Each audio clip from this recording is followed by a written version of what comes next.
Cancer, and welcome to your love reading. This is particularly for single Cancers. I've done the couples reading separately.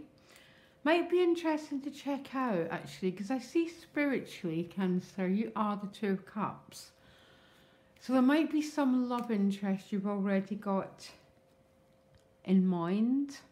So it might be helpful for you to check it out. And actually, you got this fork in the road in your general reading regarding your love life, didn't you? Okay, it sort of stood out for me, because sort of some decisions maybe have to be made about the way forward. Okay, I'm just pulling you in another card. So mentally, you are the Justice card. Emotionally, you're the Hermit, and spiritually, you're the Two of Cups. Okay, so first mentally, I quite like that, because the Justice card is about working towards a balance. It's a Libra card, okay? It's about balancing out the scales. Quite often the Justice card is about returning to a state of peace and equilibrium. So I like that for you, Cancer. Maybe keep working with that middle path. Make sure you're mentally calm, mentally focused, and not going to any extremes. Now, emotionally, you are the Hermit. So there might be a lot of time spent in self-reflection, solitude, contemplating the way forward, your next stage in life, okay? Really spiritual card, but it definitely means going within, Cancer. Now, this is what's fascinating, because spiritually, the Two of Cups has appeared. So I don't know if there's some love interest already on your mind, or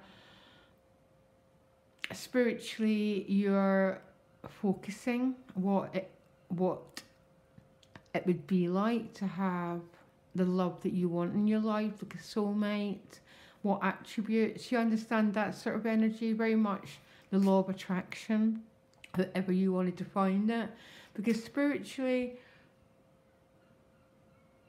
you're being drawn into this energy of partnership. So if you're not meeting anyone on the external plane, go within, Cancer, and just try and contemplate, what would the energies be like, okay? What would it be like if I met the person of my dreams? Very, very strange exercise, but we do it a lot when we're trying to get people to identify their true life purpose, their dharma. We get people to imagine what they're doing. This might be what's saying to you, or maybe you're meeting someone in your dreams. Now, don't laugh, but you're dreaming about someone, because quite often we dream about someone before we actually meet them. And you're being guided and led, all the cliches, okay? Now, your first advice card is a Strength card, and I just noticed Strength was here again. So there might be a significant Leo. That's one way of looking at it here. Some Leo who's quite significant for you. He could be your Two of Cups.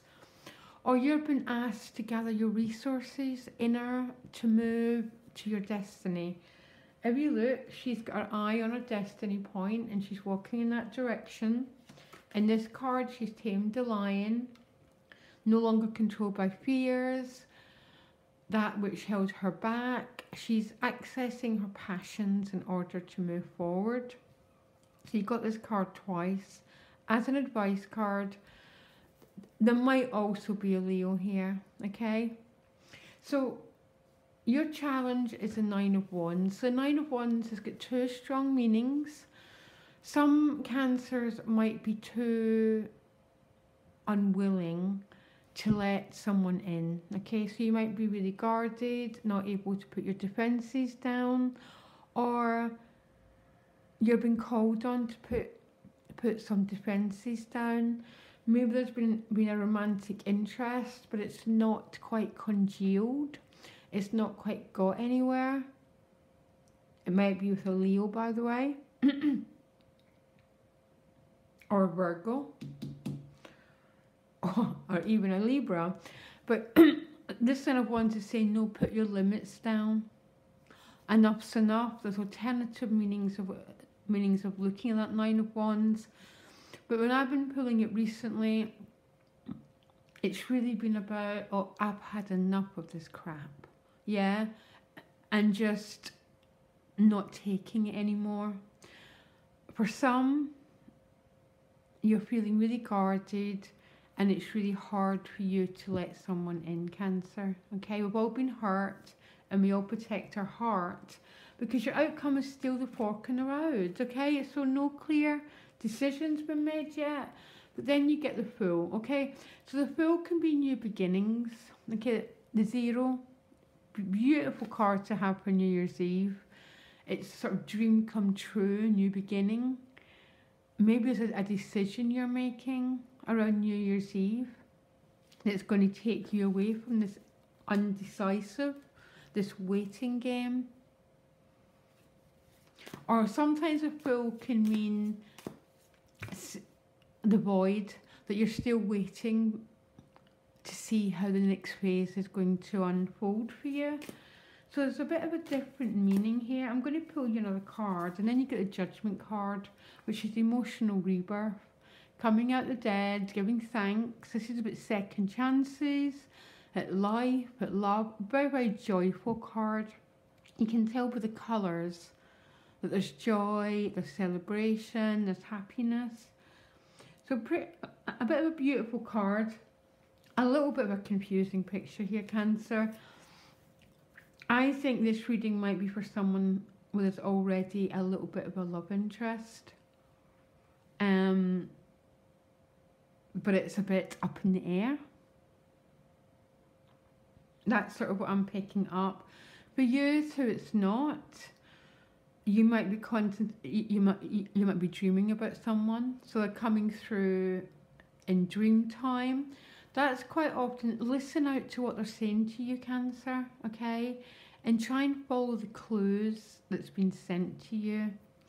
Because at the end of, I've still got you in a bit of an undecided position by the end of December.